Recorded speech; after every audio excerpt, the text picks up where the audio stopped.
ইসলামী বিপ্লবের নেতা Ayatollah Ali খামেনির প্রথম জানাজা আজ। তেহরানে 2 কোটি মানুষের সমাগম, প্রতিশোধের ডাক।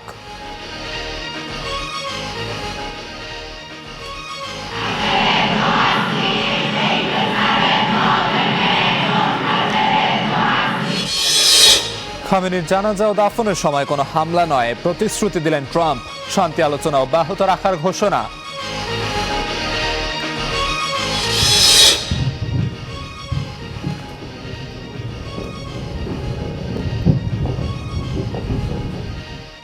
নানা আয়োজনে স্বাধীনতার 250তম বার্ষিকী পালন করছে যুক্তরাষ্ট্র।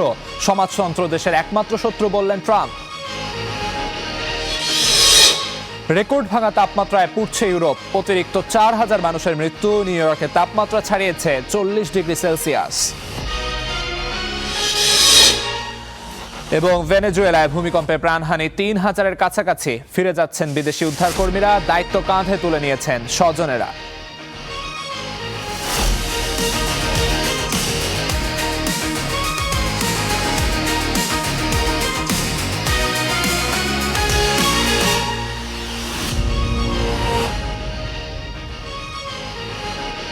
স্বাগত স্টার ওয়ার্ল্ডে, সঙ্গে আছি আমি আমিরুল ইসলাম আলিফ। ইরানের ইসলামী বিপ্লবের নেতা আয়াতুল্লাহ সাইয়েদ আলী খামেনির প্রথম জানাজা নামাজ অনুষ্ঠিত হবে আজ। তেহরানের স্থানীয় সময় সকাল 8টায় জানাজার সময় নির্ধারিত হয়েছে।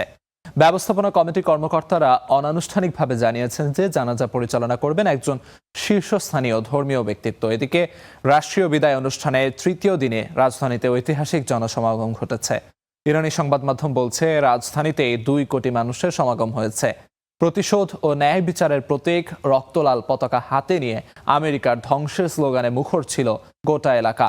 গত 28শে ফেব্রুয়ারি মার্কিন ইসরায়েল হামলায় নিহত হন আয়াতুল্লাহ আলী খামেনি।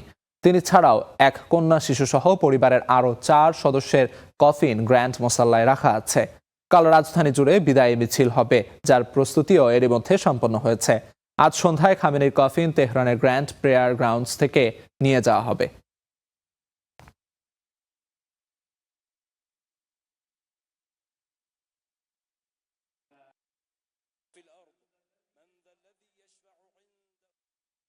বিশ্ব যখন ঘুমিয়েছে তখন জেগেছিল ইরান। রাতভর তেহরানের গ্র্যান্ড মুসাল্লায় অবস্থান করেছে লাখো জনতা।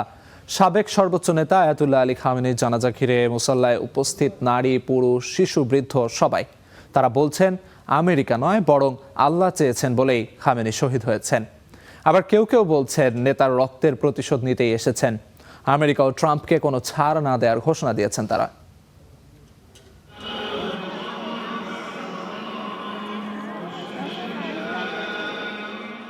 তেহরানের গ্র্যান্ড মুসাল্লায় নির্ঘুম লাখো ইরানি।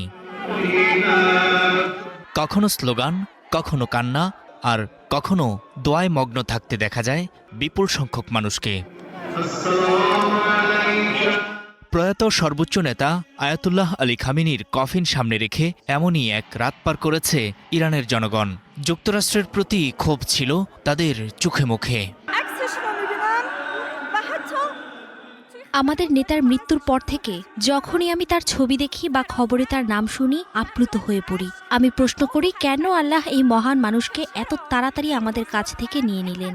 এটা আল্লাহরই ইচ্ছা ছিল, নইলে আমেরিকা কখনোই আমাদের নেতাকে আমাদের কাছ থেকে কেড়ে নিতে পারত না। এটি আল্লাহরই বিধান ছিল যে ইমাম ঠিক ওই সময়েই শহীদ হবেন। আমেরিকাকে অবশ্যই জানতে হবে আমরা আমাদের নেতার রক্তের প্রতিশোধ নিতে চাই। খামেনিকে হত্যা করলেই ইরান পরিবর্তন হয়ে যাবে, এটা ভাবা ট্রাম্পের জন্য ভুল বলেও উল্লেখ করেন কেউ কেউ। আমরা আমাদের অভিভাবকের রক্তের বদলা নেওয়ার দাবি জানাতে এসেছি। এটি বিশ্বের বৃহত্তম সমাবেশ, প্রতিশোধের সমাবেশ। আমরা ট্রাম্পকে বলতে এসেছি, আপনি কি ভেবেছিলেন কাসেম সোলেইমানি সহ আমাদের কমান্ডারদের হত্যার মধ্য দিয়ে সব শেষ হয়ে যাবে? না, আসলে আপনার মাথা একেবারেই খালি। খামেনি আমাদের মাঝে বেঁচে আছেন। আমরা আরও বেশি শক্তি নিয়ে আপনাদের বিরুদ্ধে দাঁড়াবো, আপনার মুখে ঘুষি মারব। জানাজায় অংশ নিতে জড়ো হওয়া ইরানিরা মনে করেন, খামেনিকে হত্যার পর বড় পরিবর্তন ঘটেছে দেশে। রাষ্ট্রের প্রতি তরুণদের আনুগত্য বেড়েছে, শ্রদ্ধা বেড়েছে বিশ্বনবীর পরিবারের প্রতিও। নূর মোহাম্মদ, স্টার নিউজ। তেহরানের ইমাম খোমেনি গ্র্যান্ড মোসাল্লায় সর্বোচ্চ নেতা আয়াতুল্লাহ আলী খামেনির প্রথম জানাজার প্রস্তুতি চলছে। সেখানে ঢল নেমেছে কোটি মানুষের। এ পর্যায়ে আমরা সরাসরি চলে যাচ্ছি সেখানে।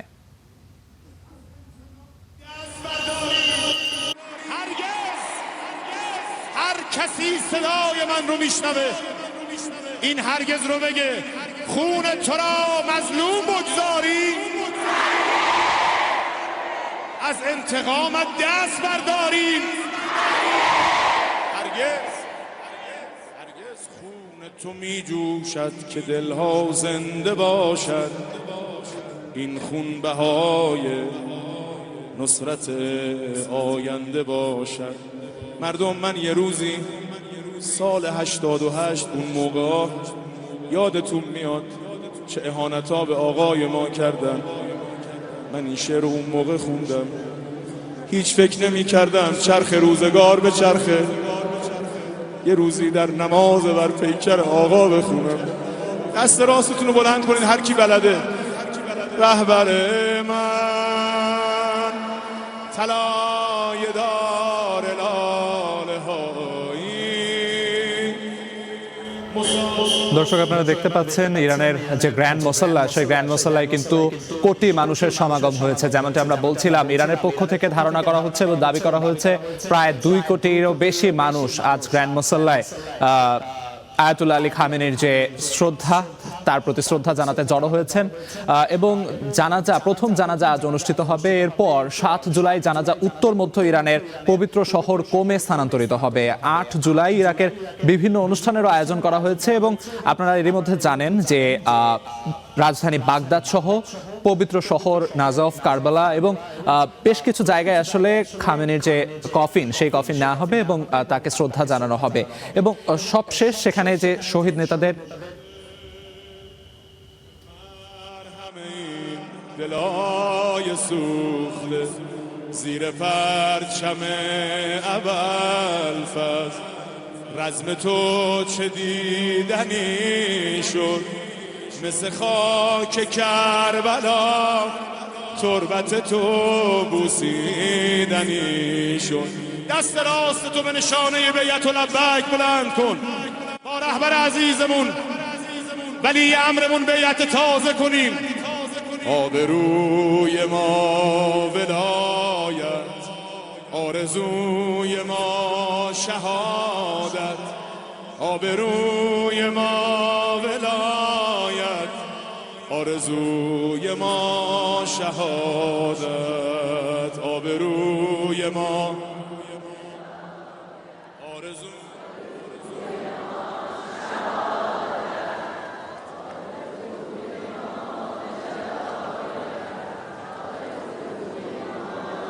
آبروی ما ولایت، آرزوی ما شهادت.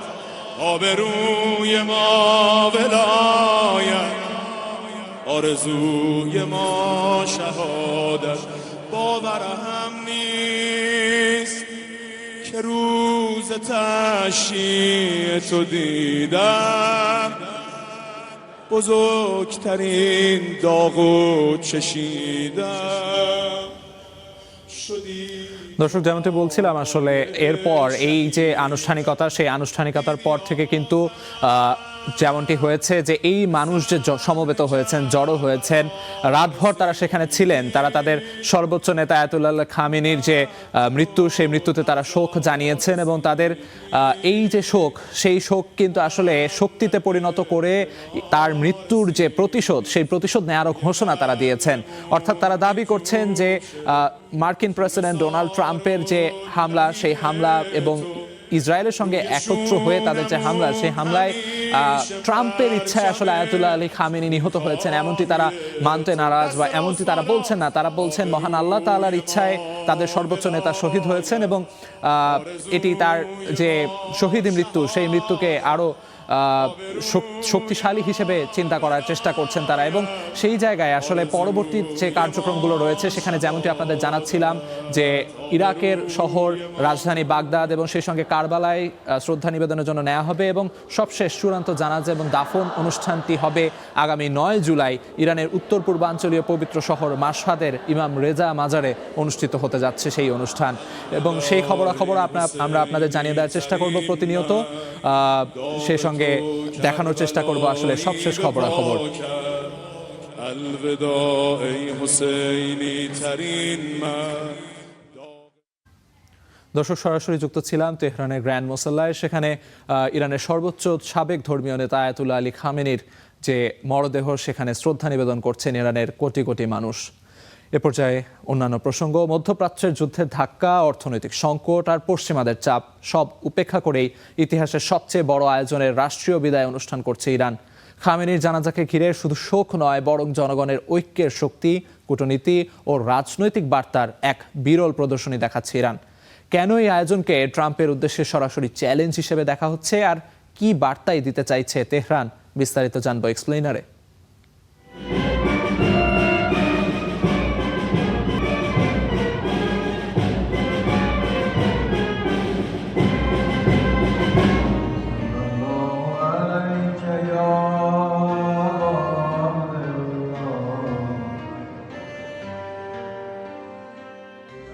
অনেকের ধারণা ছিল ইরানের প্রয়াত সর্বোচ্চ নেতা আয়াতুল্লাহ আলী খামেনির মৃত্যুর পর আন্তর্জাতিক অঙ্গনে আরও একঘরে হয়ে পড়বে ইরান। বিশেষ করে ওয়াশিংটনের কঠোর অবস্থানের কারণে অনেক দেশ হয়তো তেহরান থেকে দূরে থাকবে, কিন্তু বাস্তবে দেখা গেল উল্টো চিত্র। খামেনির রাষ্ট্রীয় জানাজায় বিশ্বের বিভিন্ন দেশ তাদের প্রতিনিধি পাঠিয়ে শেষ শ্রদ্ধা জানিয়েছে।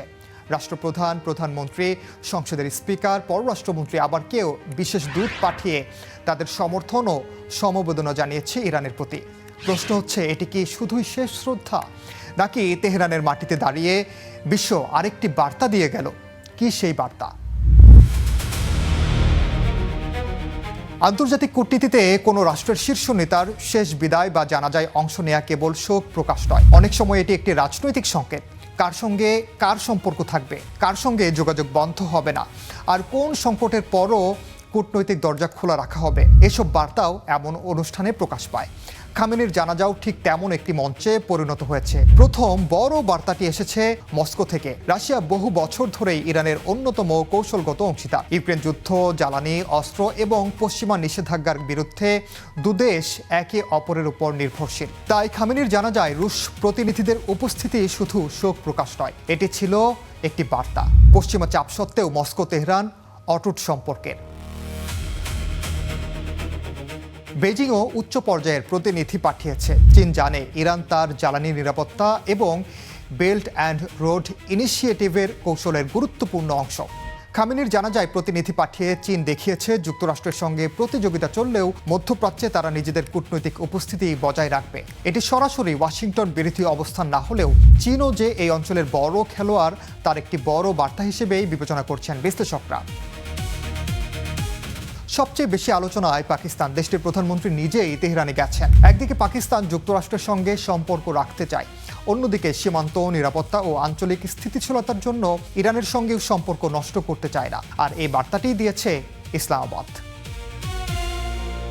প্রতিনিধি পাঠিয়েছে ভারতও, কারণ নয়াদিল্লির জন্য ইরান শুধু একটি দেশ নয়, এটি জ্বালানি, মধ্য এশিয়ার প্রবেশ এবং আঞ্চলিক সংযোগের গুরুত্বপূর্ণ অংশ। একই সঙ্গে ভারতের যুক্তরাষ্ট্রের সঙ্গে ঘনিষ্ঠ সম্পর্কও রয়েছে। তাই ভারতের উপস্থিতি ছিল ভারসাম্যের কূটনীতি। ওয়াশিংটনের বন্ধু হয়েও তেহরানের সঙ্গে সম্পর্ক ছিন্ন নয়।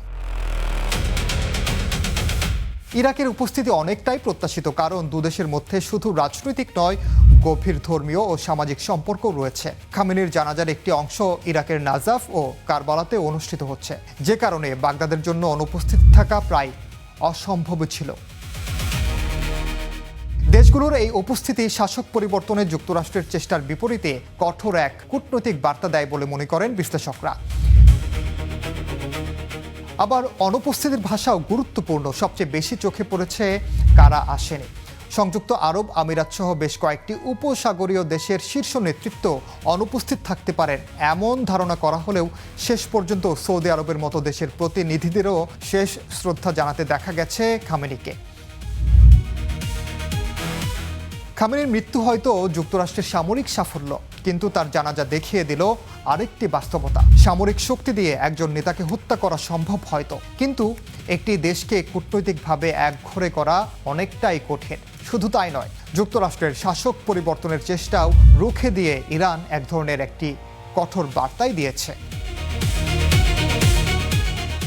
খামেনির শেষ বিদায় তাই শুধু একজন নেতার জানাজা নয়, এটি ছিল নতুন বিশ্ব রাজনীতির একটি জীবন্ত ছবি, যেখানে একই মঞ্চে দাঁড়িয়ে রাশিয়া, চীন, ভারত, পাকিস্তান সহ বিভিন্ন দেশের প্রতিনিধি ভিন্ন ভিন্ন স্বার্থ নিয়ে একই বার্তা দিয়েছেন। আর তা হলো, ইরানের সঙ্গে মত পার্থক্য থাকতে পারে, কিন্তু তাকে বিশ্বের মানচিত্র থেকে মুছে ফেলা যাবে না।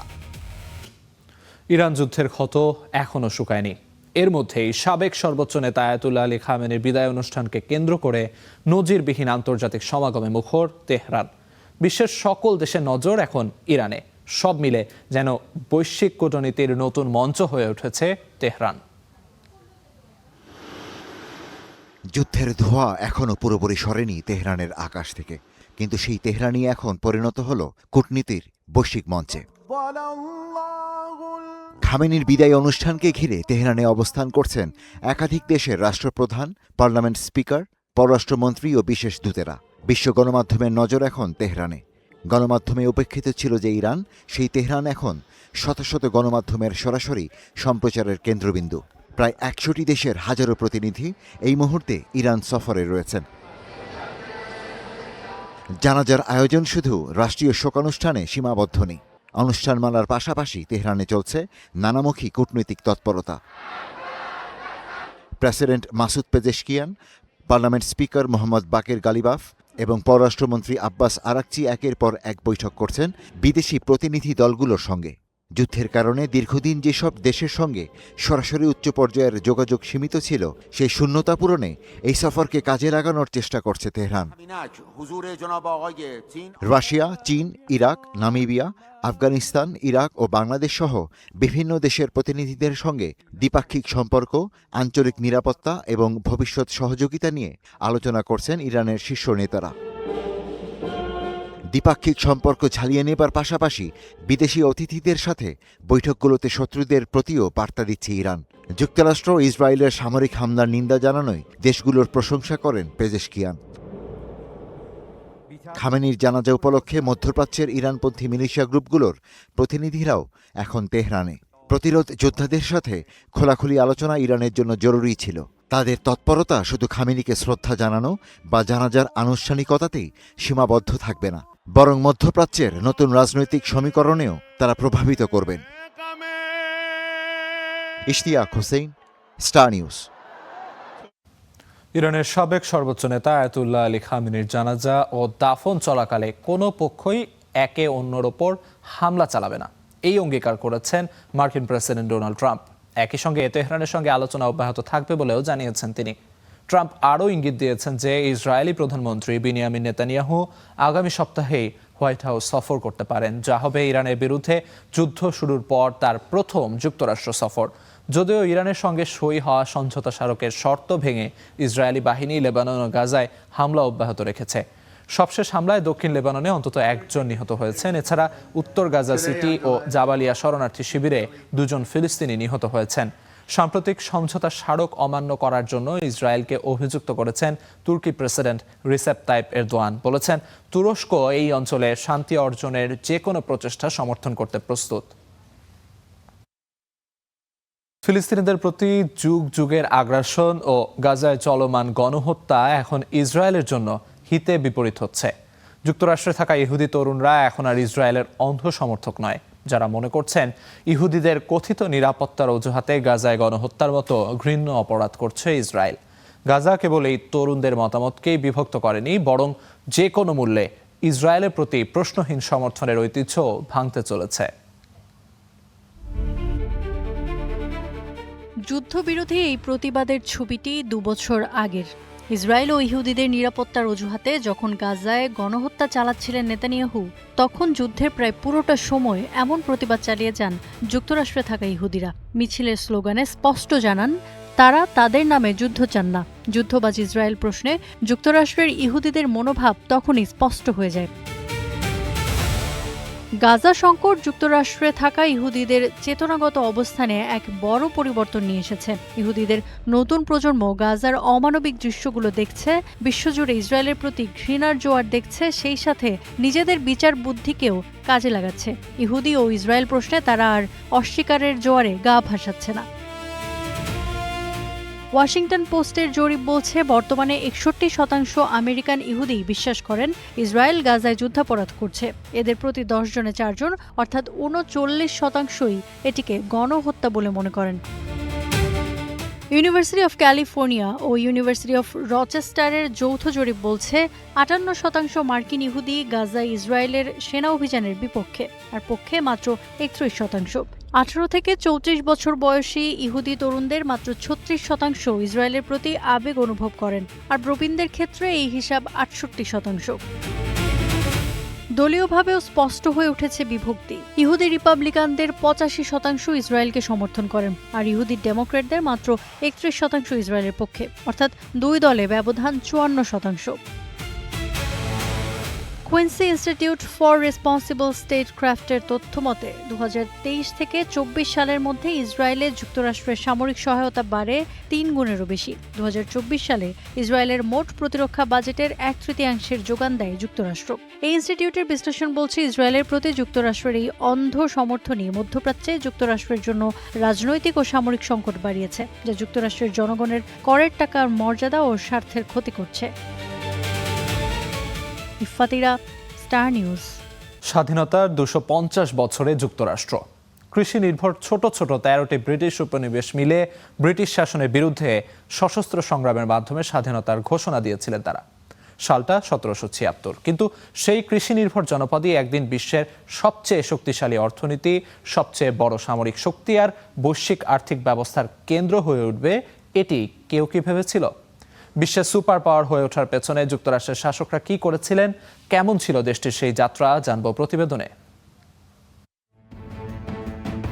1775 সালের এপ্রিল শুরু হয় আমেরিকার বিপ্লবী যুদ্ধ। ব্রিটিশ শাসনের বিরুদ্ধে সশস্ত্র সংগ্রামের মধ্যেই 1776 সালের 4 জুলাই স্বাধীনতার ঘোষণা দেয় উত্তর আমেরিকার 13টি উপনিবেশ। অভ্যুদয় ঘটে নতুন দেশ যুক্তরাষ্ট্রের। যুদ্ধ শেষ হয় 1783 সালে। সে বছরই প্যারিস চুক্তির মাধ্যমে ব্রিটেন আনুষ্ঠানিকভাবে যুক্তরাষ্ট্রের স্বাধীনতার স্বীকৃতি দেয়। এরপর থেকেই ঘুরে দাঁড়াতে থাকে দেশটি। স্বাধীনতার সময় যুক্তরাষ্ট্র ছিল মূলত কৃষিভিত্তিক সমাজ। তখন দেশটির জনসংখ্যা ছিল মাত্র 25 লাখ। অধিকাংশ মানুষ বাস করত গ্রামে। অর্থনীতির প্রধান ভিত্তি ছিল কৃষিকাজ। উত্তরাঞ্চলে ছোট খামার, বাণিজ্য ও জাহাজ নির্মাণ, আর দক্ষিণাঞ্চলে তামাক, ধান ও পরে তুলার বাগান ছিল আয়ের প্রধান উৎস। এসব বাগানের বড় অংশই পরিচালিত হতো আফ্রিকান দাসশ্রমের উপর নির্ভর করে। সেই সময়ে যুক্তরাষ্ট্রের মানুষের আয় ছিল আজকের মানদণ্ডের তুলনায় খুবই সীমিত। স্বাধীনতার পর শক্তিশালী সংবিধান, উন্মুক্ত বাজার ও উদ্যোক্তা বান্ধব পরিবেশ দ্রুত অর্থনীতিকে গতিশীল করে। 19 শতকে শিল্প ও যোগাযোগ অবকাঠামোর উন্নয়ন আর বিপুল প্রাকৃতিক সম্পদের ব্যবহার যুক্তরাষ্ট্রকে কৃষি নির্ভর অর্থনীতি থেকে শিল্প শক্তিতে রূপ দেয়। প্রথম ও দ্বিতীয় বিশ্বযুদ্ধ সেই উত্থানকে আরও ত্বরান্বিত করে। সে সময় ইউরোপের বহু শিল্পাঞ্চল ধ্বংস হলেও যুক্তরাষ্ট্রের শিল্প কারখানা থাকে অক্ষত। যুদ্ধকালীন উৎপাদন দেশটিকে বিশ্বের বৃহত্তম শিল্প ও আর্থিক শক্তিতে পরিণত করে। দ্বিতীয় বিশ্বযুদ্ধের পর যুক্তরাষ্ট্রের নেতৃত্বে গড়ে ওঠে নতুন বৈশ্বিক অর্থনৈতিক ব্যবস্থা। আন্তর্জাতিক বাণিজ্য ও বৈশ্বিক মুদ্রার প্রধান ভিত্তি হয়ে ওঠে মার্কিন ডলার। একই সময়ে বিজ্ঞান গবেষণা আর সিলিকন ভ্যালির উত্থানে প্রযুক্তিগত নেতৃত্বে উঠে আসে যুক্তরাষ্ট্র। অন্যদিকে মার্কিন সামরিক শক্তিও বাড়তে থাকে সমানতালে। এসবের সমন্বয়েই মাত্র 250 বছরের মধ্যে কৃষি নির্ভর এক নতুন রাষ্ট্র পরিণত হয়েছে বিশ্বের অন্যতম শক্তিশালী সুপার পাওয়ারে। নূর মোহাম্মদ, স্টার নিউজ।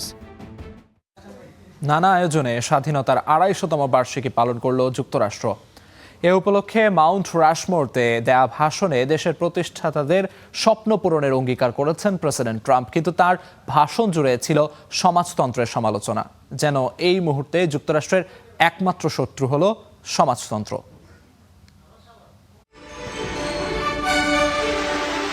মাউন্ট রাশমোরের আকাশে আতশবাজি আর লেজার লাইট। স্বাধীনতার ২৫০তম বার্ষিকী উপলক্ষে সেখানে ভাষণ দিলেন প্রেসিডেন্ট ট্রাম্প। এই পর্বতের চূড়ায় যুক্তরাষ্ট্রের প্রতিষ্ঠাতাদের ভাস্কর্য, যেন তাদের সাক্ষী রেখেই প্রতিষ্ঠাতাদের স্বপ্ন পূরণের অঙ্গীকার জানালেন ট্রাম্প। আমরা আবারও অঙ্গীকার করছি আমাদের জাতিকে এই মহান আমেরিকান ব্যক্তিত্বদের মতোই বৃহৎ, সাহসী, মহৎ এবং মহান করে তুলব। আমরা আমাদের দেশকে আগের চেয়ে আরো বড়, আরো ভালো এবং আরো শক্তিশালী করে গড়ে তুলব। কিন্তু ট্রাম্পের বক্তব্যে এবার উঠে এলো সমাজতন্ত্রকে প্রতিরোধের বার্তা। দীর্ঘ স্নায়ু যুদ্ধের পর ৯০-এর দশকে যে সমাজতন্ত্রের পতন ঘটানোর গর্ব করেছিলেন যুক্তরাষ্ট্রের সাবেক নেতারা, ট্রাম্পের বক্তৃতায় যেন আবারও সেই সমাজতন্ত্রের বিরুদ্ধেই লড়াইয়ের ডাক। এখন আমাদের দেশেই সমাজতন্ত্র হুমকি আবারও দেখা দিয়েছে। সমাজতন্ত্র হল আমেরিকার স্বাধীনতার জন্য এক প্রাণঘাতী হুমকি। আমরা তাদের দ্রুতই দেশ থেকে বের করে দেব। সমাজতন্ত্র বলতে কি ট্রাম্প চীনকে বুঝিয়েছেন নাকি রাশিয়াকে? চীনের রাজনৈতিক ব্যবস্থাটি সমাজতান্ত্রিক, কিন্তু অর্থনীতি নয়। রাশিয়ায় পুতিনের রাজনৈতিক ব্যবস্থা গণতান্ত্রিক না হলেও সমাজতান্ত্রিক নয়। তাহলে কোন সমাজতন্ত্রের ভয় ট্রাম্পের কণ্ঠে? সমাজতন্ত্র জীবন, স্বাধীনতা এবং মানুষের শান্তির সম্পূর্ণ বিপরীত। এটি মৃত্যু, স্বৈরতন্ত্র আর অশুভতার অনুসরণ। তারা সত্যিকার অর্থে ভালো কিছু চায় না। আমরা তাদের জিততে দেব না। এমন এক সময় ট্রাম্প সমাজতন্ত্রের বিরুদ্ধে আওয়াজ তুলেছেন যখন তার দেশ আরও বিভক্ত। হতাশ দেশের জনগণ, যাদের বেশিরভাগেরই ২৫০তম স্বাধীনতা দিবসের এই মহেন্দ্রক্ষণ নিয়ে কোনো উচ্ছ্বাস নেই। রয়টার্সের জরিপ বলছে ২৫০ বছর পর রাষ্ট্র হিসেবে আজকের আমেরিকা টিকে থাকবে এ ব্যাপারে সন্দিহান শতকরা ৩৮% মানুষ। ৮০% মানুষই স্বাধীনতার এই বার্ষিকী উদযাপন করবেন না। ৫৭% উত্তরদাতা বলছেন দিনটিতে তারা বিশ্রাম নেবেন। গত ১২ থেকে ১৫ জুন পর্যন্ত যুক্তরাষ্ট্রের ১,৫৩৭ জন মানুষের মধ্যে এই জরিপ চালায় Reuters. Ishtiaq Hossain, star news.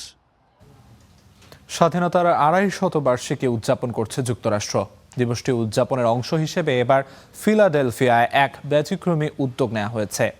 ৪০০ KG ওজনের একটি স্টিলের বাক্সে সংরক্ষণ করা হয়েছে যুক্তরাষ্ট্রের ৫০টি রাজ্যের বিভিন্ন স্মারক।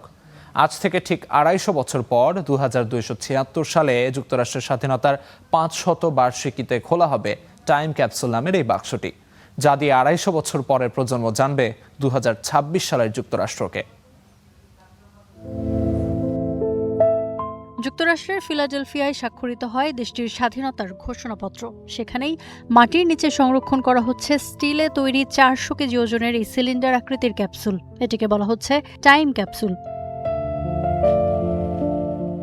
কিন্তু কি আছে ৪০০ কেজি ওজনের এই ক্যাপসুলে? এই ক্যাপসুলে কি কি থাকে তা সাধারণত প্রকাশ করা হয় না। তবে নিয়ম হলো এতে সংরক্ষণের জন্য যুক্তরাষ্ট্রের ৫০টি রাজ্য ও পুয়ের্তো রিকোর মতো ৫টি সংরক্ষিত ভূখণ্ডের কাছ থেকে বিভিন্ন স্মারক সামগ্রী চেয়ে নেওয়া হয়। এক এক রাজ্য থেকে এক এক রকম ঐতিহাসিক স্মারক পাঠানো হয়। যেমন উইসকনসিন অঙ্গরাজ্য থেকে দেওয়া হয়েছে একটি ঈগলের বাদামি পালক। ওল্ড অ্যাব নামে পরিচিত এক বিশ্বস্ত ঈগলের পালক এটি, যার নামকরণ করা হয় প্রেসিডেন্ট আব্রাহাম লিঙ্কনের নামে। এই পালক ছিল মার্কিন গৃহযুদ্ধের প্রতীক। ওহাইও অঙ্গরাজ্য দিয়েছে উইলবার ও অরভিল রাইটের তৈরি উড়োজাহাজের ডানার কাপড়ের একটি টুকরো। ১৯০৩ সালে রাইট ভ্রাতৃদ্বয় প্রথম সফলভাবে ইঞ্জিন চালিত উড়োজাহাজ নিয়ে আকাশে ওড়েন।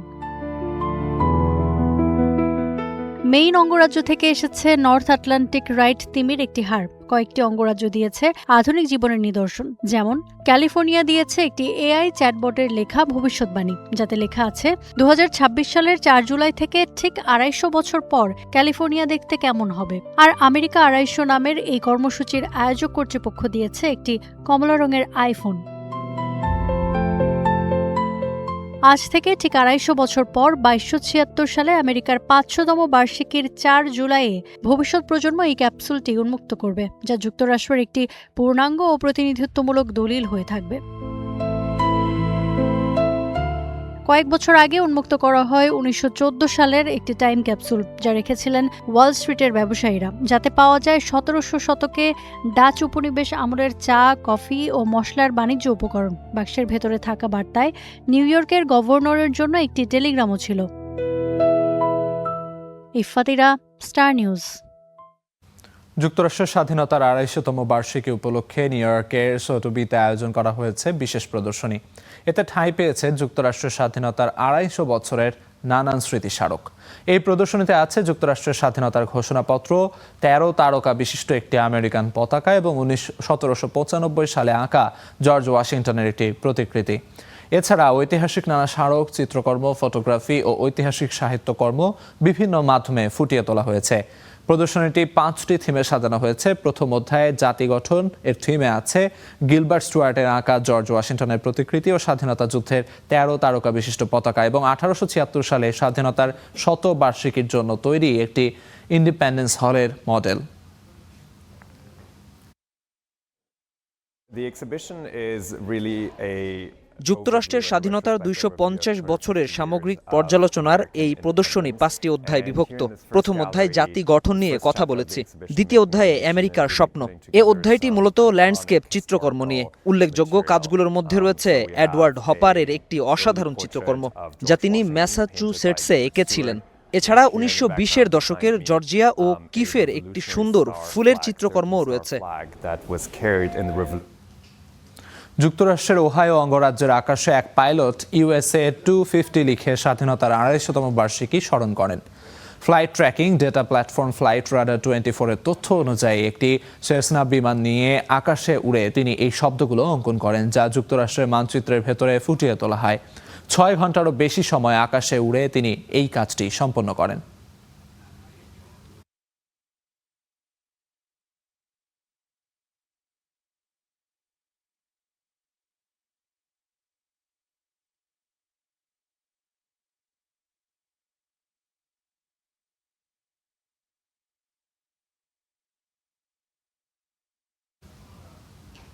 নানা আয়োজনে স্বাধীনতার 250তম বার্ষিকী পালন করছে যুক্তরাষ্ট্র। এ উপলক্ষে দেয়া ভাষণে সমাজতন্ত্রকে এই মুহূর্তে যুক্তরাষ্ট্রের একমাত্র শত্রু হিসেবে আখ্যা দেন মার্কিন প্রেসিডেন্ট ডোনাল্ড ট্রাম্প, যা নিয়ে চলছে আলোচনা সমালোচনা। আসলে এই সমাজতন্ত্র বলতে ট্রাম্প কাকে বোঝাচ্ছেন, এই বিষয়টি ছাড়াও যুক্তরাষ্ট্রের মধ্যবর্তী নির্বাচন, অভিবাসন সহ নানা ইস্যুতে কথা বলতে সরাসরি যুক্ত হচ্ছে নিউ ইয়র্কের পেইস ইউনিভার্সিটির অ্যাডজাঙ্ক্ট প্রফেসর শোয়েব আহমেদ ভূঁইয়ার সঙ্গে। জনাব শোয়েব, আপনার কাছে শুরুতে জানতে চাইব, যুক্তরাষ্ট্রের যে 250তম স্বাধীনতা বার্ষিকী এবং সেই স্বাধীনতা বার্ষিকী উপলক্ষে ডোনাল্ড ট্রাম্প তার দেয়া ভাষণে নানা রকম কথা বলেছেন এবং সেখানে তিনি সমাজতন্ত্রকে তার প্রধান শত্রু, যুক্তরাষ্ট্রের প্রধান শত্রু হিসেবে উল্লেখ করেছেন। তো এই ক্ষেত্রে সমাজতন্ত্র বলতে তিনি তার কি বিদেশি প্রতিদ্বন্দ্বী যে রাষ্ট্র রাশিয়া তাকে বোঝাচ্ছে, নাকি চীনকে বোঝাচ্ছে, নাকি দেশের অভ্যন্তরীণ কোনো শক্তিকে বোঝাচ্ছে? বিস্তারিত জানাবেন। ধন্যবাদ আপনাকে। সমাজতন্ত্র বলতে ট্রাম্প রাশিয়া বা চীন বা কিউবা কাউকে বুঝাচ্ছে না। সমাজতন্ত্র বলতে ট্রাম্প যেটাকে বুঝাচ্ছে সেটা হচ্ছে তার যে এখন বিপরীত পলিটিক্যাল, দেশের অভ্যন্তরে তার যে বিপরীত পলিটিক্যাল মেরুর দলের লোকেরা আছে তাদেরকে বোঝাচ্ছে। যেমন বার্নি স্যান্ডার্স, যিনি নিজেকে বামপন্থী হিসেবে দাবি করেন, যেমন নিউ ইয়র্কের প্রথম মুসলিম মেয়র কিছুদিন আগে নির্বাচিত হয়েছেন জোহরান মামদানি, তিনি নিজেকে সমাজতন্ত্রী বা লেফটিস্ট হিসাবে দাবি করেন। ট্রাম্প আসলে এই Bernie Sanders, Zohran Mamdani, AOC, এই যে ডেমোক্রেটিক দলের ভিতরে যে ফ্র্যাকশনটি আছে, গ্রুপটি আছে, তাদেরকেই বুঝিয়েছে। তো এখানে আমি একটা মিথ ভেঙে দেই আপনার পারমিশন থাকলে। সেটি হচ্ছে পরে বাংলাদেশের সমাজতন্ত্র বলতে যেটা বুঝায় বা কমিউনিজম বলতে যেটা বুঝায়, আমেরিকাতে সেটা বুঝায় না। যখন জোহরান মামদানি নিজেকে সমাজতন্ত্রী বলেন বা জোহরান মামদানি নিজেকে লেফটিস্ট বলেন, উনি কিন্তু নিজেকে কমিউনিস্ট দাবি করেন না, বা বাংলাদেশের প্রেক্ষাপটে যেই বামপন্থী রাজনীতি সেটা কিন্তু উনি মিন করেন না। উনি যেটা মিন করেন সেটা হচ্ছে ওয়েলফেয়ার স্টেট করা, যে সমাজকে, রাষ্ট্রকে বা সিটিকে বা প্রশাসনকে জনগণের কল্যাণে ব্যবহৃত হবে, সেটাকেই তারা মিন করেন। বার্নি স্যান্ডার্স সেই অর্থেই সমাজতন্ত্রকে ব্যবহার করেন, সে রাশিয়ান কমিউনিজম বা চায়না কমিউনিজম এগুলোর সাথে তাদের কোনো সম্পর্ক নাই। আর আরেকটি বিষয় একটু জেনে নেন, সেটা হচ্ছে যে স্ক্যান্ডিনেভিয়ান যে কান্ট্রিগুলো আছে, নরওয়ে, সুইডেন, এই কান্ট্রিগুলোতে যেই সোসাইটির যেই ব্যবস্থাটা, যেমন হচ্ছে আপনার হেলথ কেয়ার, আপনার স্বাস্থ্যসেবা পুরোটাই রাষ্ট্র বহন করবে, আপনার চিকিৎসা, আপনার শিক্ষা আপনার নিজে থেকে টিউশন ফি দিতে হবে না, রাষ্ট্রটাকে বেয়ার করবে। এটাকেই সমাজতন্ত্র বলা হয়। এটা এমন না যে সেই চায়না বা রাশিয়ার যে সমাজতন্ত্র, যে ব্যক্তি কিছু ওন করতে পারবে না, রাষ্ট্র সব ওন করবে, সেই সমাজতন্ত্র এটা না। এটা একটা হিউজ কনফিউশন। আশা করি আপনার দর্শকদের এই বিষয়টা ক্লিয়ার হবে এখান থেকে। আপনাকে ধন্যবাদ। যেমন আরেকটি প্রশ্ন করতে চাচ্ছিলাম, সেটি হলো এই যে তার সমাজতন্ত্রের বিরুদ্ধে কথা বলা, অর্থাৎ যেটিকে আপনি বুঝালেন যে তার দেশের অভ্যন্তরেরই যে অন্য যে ফ্র্যাকশনগুলো রয়েছে সেগুলো নিয়ে বলা, তো এই ব্যাপারটি কি আসলে ট্রাম্পকে মধ্যবর্তী নির্বাচন নিয়ে ভাবাচ্ছে কিনা? চমৎকার প্রশ্ন করেছেন। এখন প্রশ্ন হচ্ছে যে ট্রাম্প কেন এইসব নিয়ে কথা বলেন? 250তম জন্ম বার্ষিকী বা ইন্ডিপেন্ডেন্স অ্যানিভার্সারি, এটা তো একটা ইউনিফাইং ইভেন্ট হওয়ার কথা, কিন্তু প্রেসিডেন্ট ট্রাম্প তার নিজের গণ্ডি থেকে বেরোতে পারেন না আর কি। উনি যেটা একটি এক পেশে বা কি বলবো, যে নিজের এজেন্ডাগুলো তুলে ধরা একটা ইউনিফাইং সিরিমনিতেও, সেই বিষয়টা থেকে উনি বেরোতে পারেন না। সমস্যাটা হচ্ছে যে প্রেসিডেন্ট ট্রাম্প যেভাবে দেশ চালাচ্ছেন, এতে বেশিরভাগ আমেরিকানরা খুশি না। প্রেসিডেন্ট ট্রাম্প একটি বড় নির্বাচনী প্রতিশ্রুতি ছিল যে আমেরিকা নতুন করে কোনো যুদ্ধে জড়াবে না, মিডল ইস্ট যুদ্ধ সহ সবগুলো থেকে তারা পুল আউট করবে।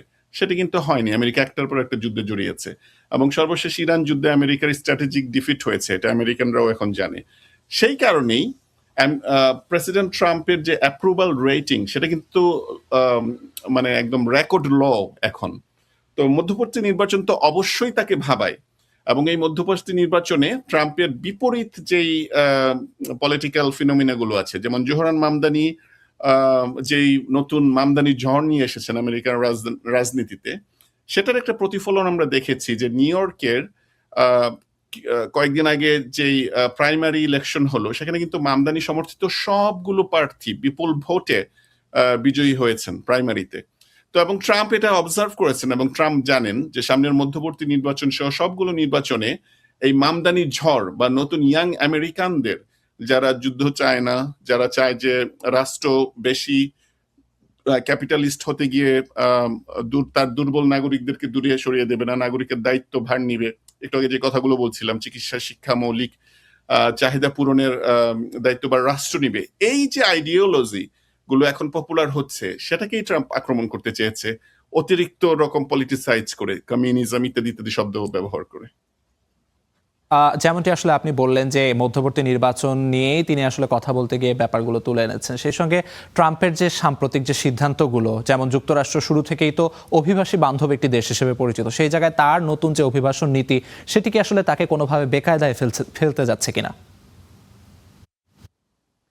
আরেকটি গুরুত্বপূর্ণ প্রশ্ন করেছেন আপনি। দেখুন যে আমেরিকা কিন্তু একটি কান্ট্রি, এবং কান্ট্রি হওয়ার আগেও আমেরিকা কিন্তু একটা আইডিয়া কেন? কারণ হচ্ছে যে আমেরিকা যে ইন্ডিজিনিয়াস পিপল, তারা তো আর আমেরিকার মেইন নাগরিক এখন না। মানে আমি বুঝাতে চাচ্ছি, তারা কিন্তু এই যে আমেরিকাতে কিন্তু পৃথিবীর সব দেশের, সব বর্ণের, সব ধর্মের মানুষজন এসে আমেরিকাকে গঠন করেছে একটা আইডিয়ার উপর। আইডিয়াটা কি? যে এখানে ফ্রি স্পিচ থাকবে, এখানে কথা বলার জন্য কাউকে জেল, জুলুম, জরিমানা এগুলো পোহাতে হবে না, এখানে ফ্রিডম অফ রিলিজিয়ান থাকবে, যে কোনো ব্যক্তি তার ধর্মকে পরিপূর্ণভাবে পালন করতে পারবে। এখানে পরে কেউ যদি হার্ড ওয়ার্ক করে, যেটাকে আমেরিকান ড্রিম বলা হয়, কেউ যদি অনেস্টলি হার্ড ওয়ার্ক করে, সে তার আমেরিকান ড্রিমকে অ্যাচিভ করতে পারবে। যে আমেরিকা কিন্তু একটা হোল আইডিয়ার উপর ভিত্তি করে তৈরি হওয়া। আমেরিকা একটা নেশন বা আমেরিকা একটা কান্ট্রি হওয়ার বহু আগে আমেরিকা একটা স্ট্রং আইডিয়া। দেখুন প্রেসিডেন্ট ট্রাম্প কিন্তু এই আইডিয়াকেই উনি আক্রমণ করছেন। যেমন আমেরিকার সাংবিধানিক যেটি রাইটস, সেটি হচ্ছে আমেরিকান সয়েলে যদি কারো জন্ম হয়, সে American by birth, American citizen. কিছুদিন আগে আমরা দেখেছি প্রেসিডেন্ট ট্রাম্প বহুদিন ধরে উনি রেদরিক করছেন যে উনি এটাকে ক্যান্সেল করতে চান। উনি এই ধরনের যাদের বাবা মা ফরেন বর্ন বা তাদের জন্ম আমেরিকান সয়েলে, তাদেরকে অ্যানকর বেবি নাম দিয়ে তুচ্ছতাচ্ছিল্য করছেন। কিছুদিন আগে উনি হাইকোর্টে এই বিষয়টি নিয়ে গিয়েছেন, এবং হাইকোর্টে উনি পরাজিত হয়েছেন। হাইকোর্ট সাংবিধানিক এই বেনিফিটটাকে আপহোল্ড করেছে, বলেছে যে না, এটা সাংবিধানিকভাবে যে কেউ আমেরিকাতে জন্ম হলে পরে সে আমেরিকান নাগরিক। ইমিগ্রেন্টদেরকে আক্রমণ করে প্রেসিডেন্ট ট্রাম্প আসলে কোর আমেরিকান ভ্যালুকেই আক্রমণ করছেন, এবং তিনি যে হোয়াইট সুপ্রিমেসি এবং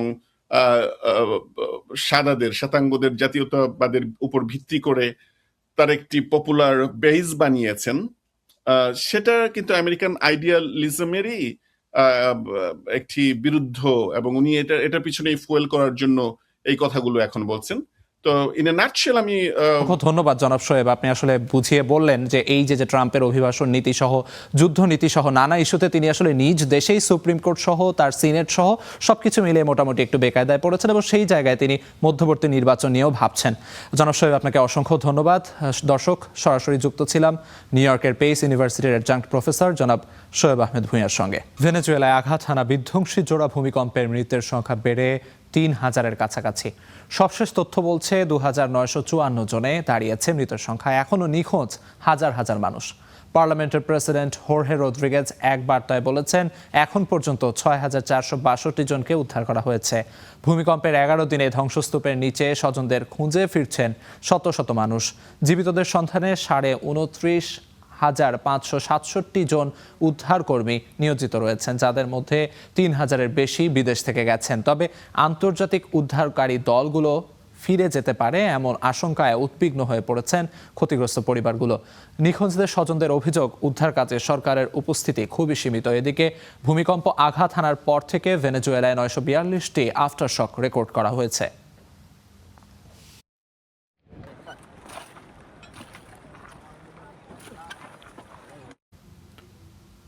রেকর্ড ভাঙা তাপমাত্রায় কার্যত পুড়ছে ইউরোপ, বাড়ছে প্রাণহানি। ফ্রান্স, স্পেন, বেলজিয়াম ও নেদারল্যান্ডসে অতিরিক্ত ৪,০০০-এর বেশি মানুষের মৃত্যুর খবর পাওয়া গেছে। সবচেয়ে বেশি ক্ষতিগ্রস্ত প্রবীণেরা।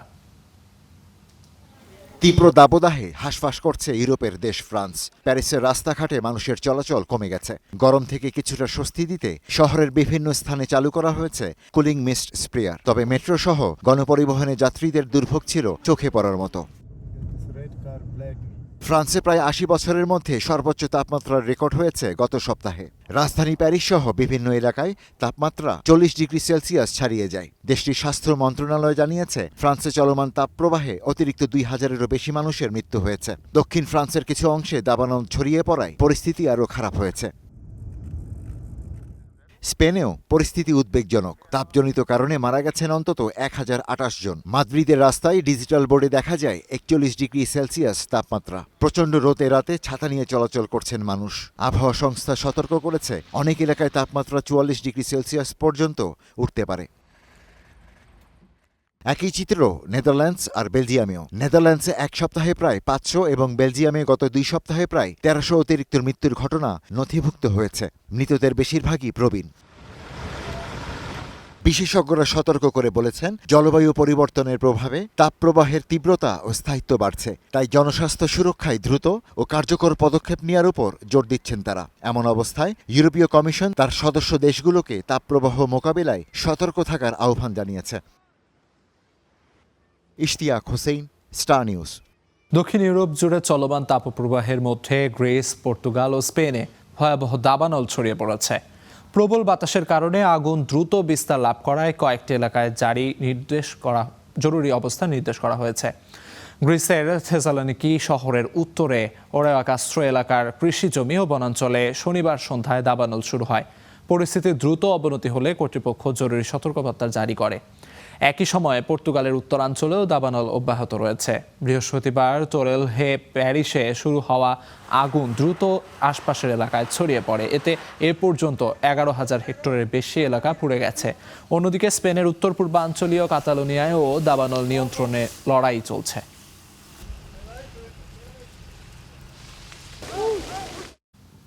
ইউক্রেনের উত্তরাঞ্চলে ভয়াবহ হামলা চালিয়েছে রাশিয়া। সীমান্তবর্তী সামি এলাকায় রুশ হামলায় অন্তত ৪ জন নিহত হয়েছে, যাদের মধ্যে রয়েছে ৫ বছর বয়সী এক শিশু।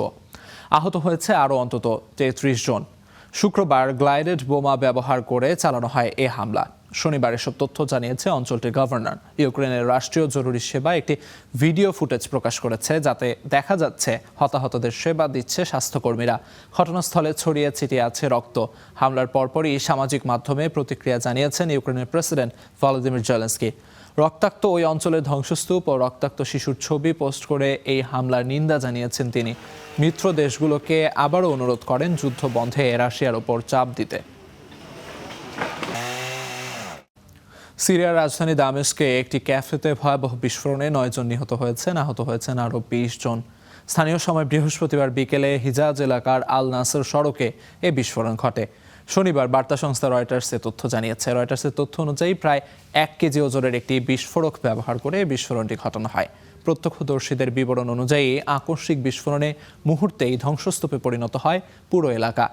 এদিক সেদিক ছিটকে পড়ে মানুষজন। মুহূর্তের মধ্যেই রক্তাক্ত হয় চারপাশ। বিস্ফোরণের পরপরই নিরাপত্তা বাহিনী ঘটনাস্থলে পৌঁছায়। হতাহত সবাইকে দ্রুত উদ্ধার করে হাসপাতালে পাঠানো হয়েছে।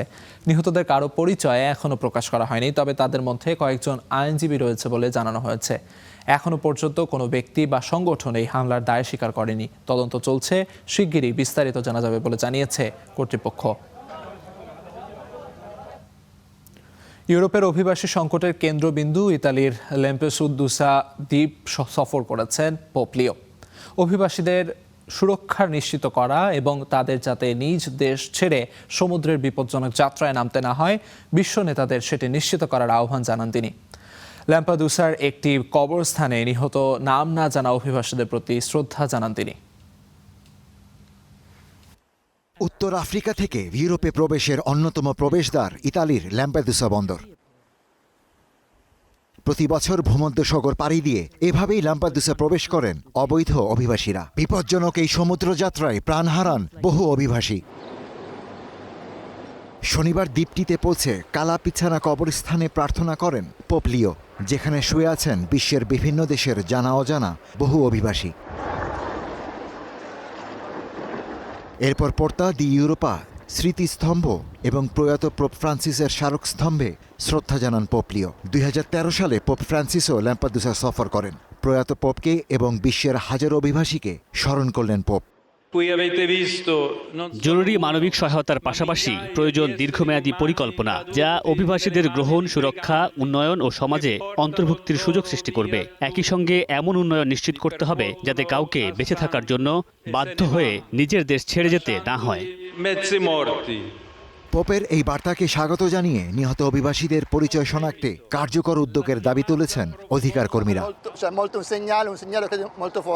এটি একটি প্রতীকী পদক্ষেপ, বিশেষ করে 4 জুলাইয়ের মতো দিনে এমন উদ্যোগ অত্যন্ত শক্তিশালী বার্তা। এখন আমরা ইতালি ও ইউরোপের কাছে নিহত অভিবাসীদের শনাক্তকরণে একটি কারিগরি কর্মদল গঠনের আহ্বান জানাচ্ছি।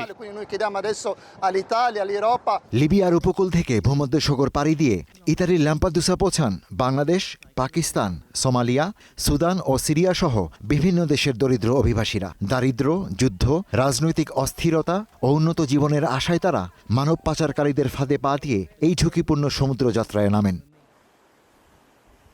দ্বীপটিতে পৌঁছার পর অভিবাসীদের উদ্ধার করে খাবার, চিকিৎসা ও আশ্রয় দেয়া হয়। এরপর পরিচয় নিবন্ধন ও আঙ্গুলের ছাপ নেওয়া হয়। পরে আশ্রয়ের আবেদন যাচাই করা হয়। আবেদন গ্রহণ করা হলে তারা ইতালিতে থাকার সুযোগ পান, আর প্রত্যাখ্যাত হলে নিজ দেশে ফেরত পাঠানোর প্রক্রিয়া শুরু হয়। ল্যাম্পেদুসা থেকে আবারও সামনে এলো অভিবাসন সংকটের মানবিক চিত্র। পোপের আহ্বান কি এই অভিবাসীদের সুরক্ষা নিশ্চিত করবে? Ishtiaq Hossain, star news. ব্রিটেনের বিদায়ী প্রধানমন্ত্রী কিয়ার স্টারমার বলেছেন, পদত্যাগের সিদ্ধান্ত নেওয়াটা তার জন্য খুব কঠিন ছিল। বিবিসিকে দেয়া সাক্ষাৎকারে স্টারমার বলেন, পদত্যাগের আগে তিনি ভেবেছিলেন তার জন্য এবং দেশের জন্য সর্বোচ্চ ইতিবাচক সিদ্ধান্ত কোনটি। কিয়ার স্টারমার বলেন, বর্তমান অস্থির বিশ্বে ব্রিটেনের জন্য পররাষ্ট্রনীতি ও অভ্যন্তরীণ নীতিকে আলাদা করে দেখার সুযোগ নেই। তিনি বলেন, প্রায় আলোচনা হয় যে আন্তর্জাতিক বিষয় ও অভ্যন্তরীণ বিষয়ে ভারসাম্য আনতে তিনি ব্যর্থ হয়েছেন। পররাষ্ট্রনীতিতে অতিরিক্ত সময় ব্যয় করার কারণে বিরোধীদের সমালোচনার মুখেও পড়েন স্টারমার। তার সম্ভাব্য উত্তরসূরি হিসেবে আলোচনায় আছেন অ্যান্ডি বার্নহাম। দেশে জীবনযাত্রার মান উন্নয়ন, আবাসন, অবকাঠামো উন্নয়ন ও ব্রিটেনের বিভিন্ন অঞ্চলকে আরও ক্ষমতা দেয়া সহ অভ্যন্তরীণ বিষয়ে অগ্রাধিকার দেওয়ার প্রতিশ্রুতি দিয়েছেন বার্নহাম।